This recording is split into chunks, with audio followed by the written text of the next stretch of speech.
Hal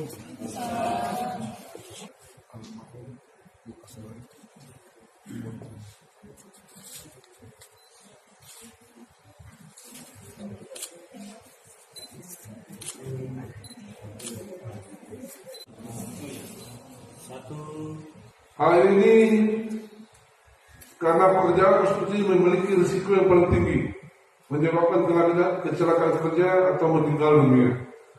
Oleh karena itu, pada kesempatan ini kami tekankan bagi perusahaan prostitusi yang belum menjadi peserta BPJS agar segera memenuhi kewajiban itu.